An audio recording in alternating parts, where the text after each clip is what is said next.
Jeff Cobb has returned to AEW with copious amounts of vengeance. My god. So Jeff Cobb returned to All Elite Wrestling, competing for his first singles match, I think, since his days in the Inner Circle as their assassin, which is saying a lot.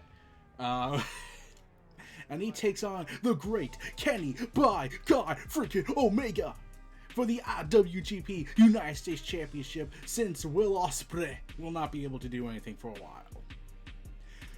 Because we had to have an injury plague the wrestling industry right before Forbidden Door, right as Forbidden Doors around the corner, because we are fully embracing the fact that wrestling hates us sometimes.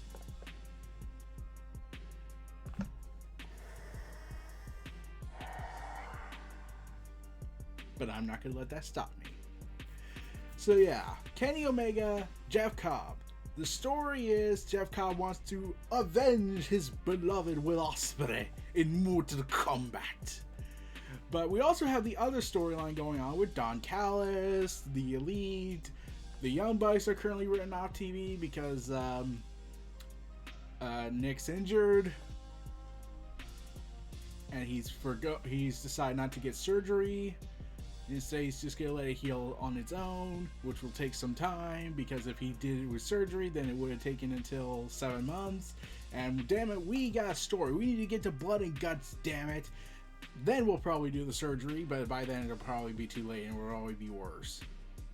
So yeah, Kenny Omega, Don Callis, and Hangman are currently the rotating story going on.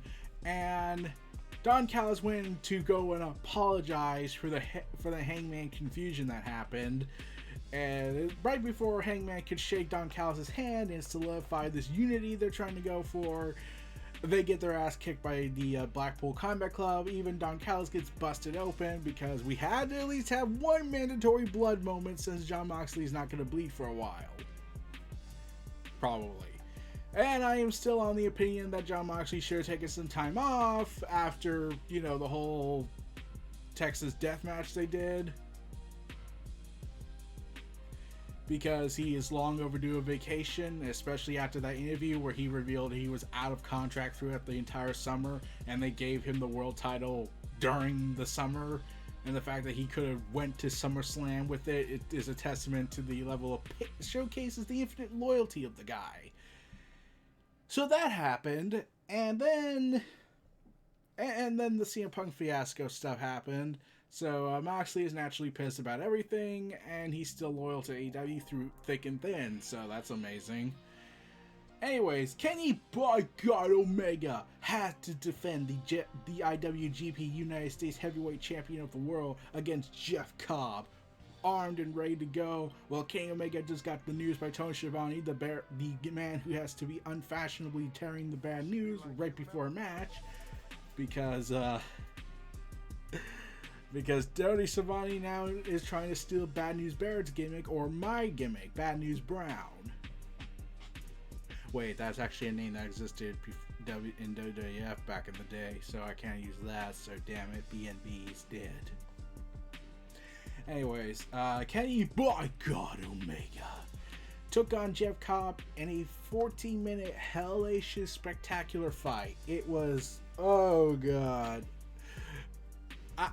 I just like how they make it so convincing at times where you feel like Jeff Cobb could win this match, and they bring up the fact that he is such physically superior in some way in several areas to Kenny Omega, and the fact that in this match, Jeff Cobb bashed Kenny's skull in with a V-trigger, and the commentators were like, well, he's gonna win, because there is no way Kenny's gonna somehow bounce back from being V-triggered by a much larger athlete.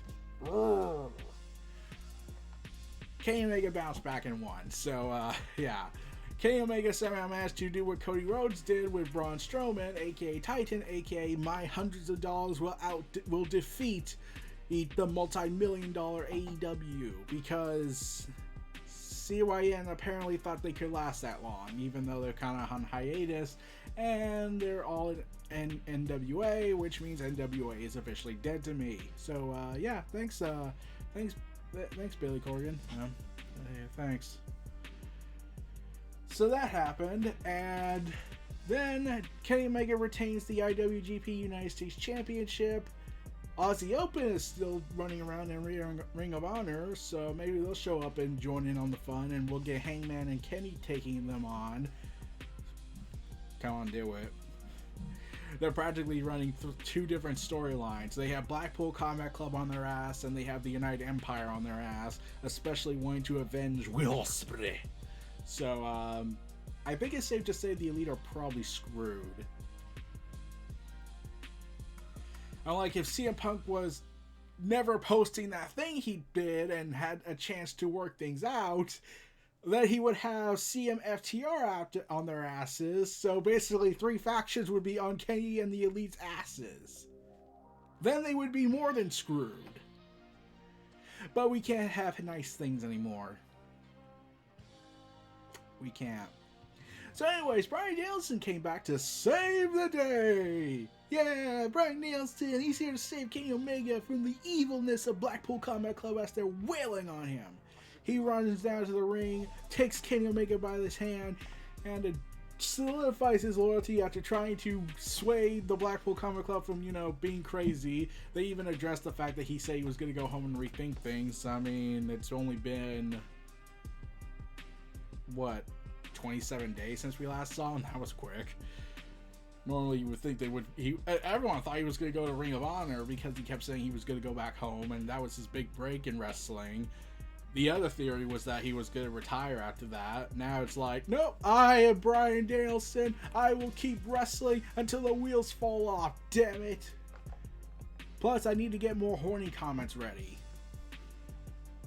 Kenny Omega looks like he's going to attack Wheeler Yuta, and then Bryan Danielson does the running knee and knocks him down, solidifying Bryan's heel turn, which makes MJF now the new Bray Wyatt in terms of turning all popular faces as heels. Seriously, that's like the 800th time. This reminds me so much. Like, let's see. Bray Wyatt brought out the old past wrestlers. MJF just turns everyone into assholes. That actually kind of makes sense now looking at it. MJF feuds with Darby Allin. Darby Allin's already glorified one in some ways, and he's still popular and a face, so nothing changes there. Sammy Guevara. Okay, that wasn't even MJF's fault. That was technically Sammy Guevara's self-destructing. Oh, by the way, Sammy Guevara is now on the Devil Artemis Universe section of the entertainment world. And I literally mean that because he voice acted himself in that. And I'm just that guy that's like, how the fuck did you get that guy? Now we just need to see MJF take on Eddie Kingston to see who's the bigger asshole. Okay, now that I think about it, since Bryan Danielson is now aligned with back with Blackpool Combat Club and officially a heel, well, I kind of want to see, whilst the Young Bucks take time off to recover, I kind of want to see Eddie Kingston come back to AEW as the ROH champion to back Hangman and Kenny, because it's like, I don't like you two, I really don't, but I hate these guys more. I hate Claudio, I hate Bryan. And I always knew there was something off about Wheeler Yuta, and I always knew there was something wrong with Jon Moxley. This is not my brother. And, just all that insanity that we can do with that. Come on, do it. Do it! Oh man, that would be an awesome 6-man tag team match though. 6-on-4. The 3-on-4. That kind of be an awesome match. But we're probably not going to get that anytime soon. Since Eddie Kingston still, quote, quit AEW and went to Ring of Honor, he could look like the Ring of Honor World Champion after this, because it's like, Claudio's feuding with Kenny Omega and the Elite. That's going to be awesome. Which means he's a probable dead man walking in Ring of Honor. But yeah. Bryan has aligned with Blackpool Combat Club as a heel. The faction is now unified without their beloved William Regal. Sir William, we shall avenge you. Unlike we tried, we failed miserably. So we're all just going to embrace the MGF way of life. Be assholes.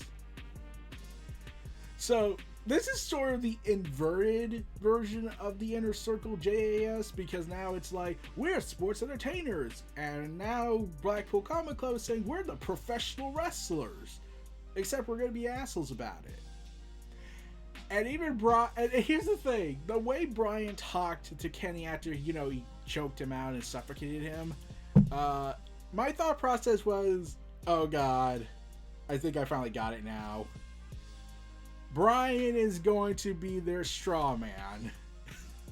And I'm pretty sure he's going to love every second of it. He's going to be their straw man for all the insane tribalist gatekeepers, considering what he said to Kenny, saying how Kenny is everything that's wrong with pro wrestling. And I was like, oh god, this is where they're going with this, aren't they? Blackpool Combat Club are going to be their interpretation of the tribalists of wrestling, of the internet wrestling community, if they actually fought back, if they actually, wanted to fight physically. They're going to be that. And they're going to gatekeep the elite, tell them you're not real wrestlers, you're not down and dirty, you're flippity floppity floop floop flop, and we're going to kick your ass for that. That's where they're going with this, aren't they? That has to be where they're going with this. That was my thought process when I heard that. I was like, oh god, the tribalists inadvertently gave Tony Khan a story. Wow. That's saying a lot. So, yeah. Blackpool Combat Club's united. AEW's elite group is now in the division state and trying to recover. Hangman's out. Don Callis is bleeding profusely like a stuffed pig. Paul Heyman is possibly cackling with glee watching this like, I never bled for that. And all that nonsense. But will Don Callis use that as an excuse to say he's more hardcore than Paul? Because I'm still hoping for that dream match. I don't care how they do it. I just want a partnership at this point, just so we could get that match and be done. But, yeah. Seeing this is ecstaticing to see Jeff Cobb. Like, Jeff Cobb got put on the burn side at the fair end. Like, I thought for sure Blackpool Combat Club would like ally a little bit with United Empire with bringing back Jeff Cobb. And since they were doing ROH tapings at the show after Dynamite, like I think before or after Dynamite, they could have got Aussie Open there, and there would have been 7-on-1 beatdown. Like have United Empire and the Blackpool Combat Club kind of team up together to take on the Elite, just to divide and conquer. Like, wouldn't that be kind of an awesome thing? A faction alliance going on, taking on what was once the powers, the natural order of things. That would be awesome. Ah, man, it's a fun match still. You should check it out. I definitely recommend it. I'll see you all again next time, everybody. Those were my thoughts on everything going on right now. The storylines, the characters, the potential possibilities, the missed opportunities potentially, and possibly good ideas that I come up with that Tony Khan will take, and I will not get any credit for it. Just give me a credit here, man! This was Neo Reality Entertainment, NRE, the WrestleVerse. Your host, Eric Brown. Feel free to like, comment, subscribe, and check out my other content in the description below. Stay tuned for more. I'll see you all again next time. Peace and take care, and keep on wrestling, everybody. Peace.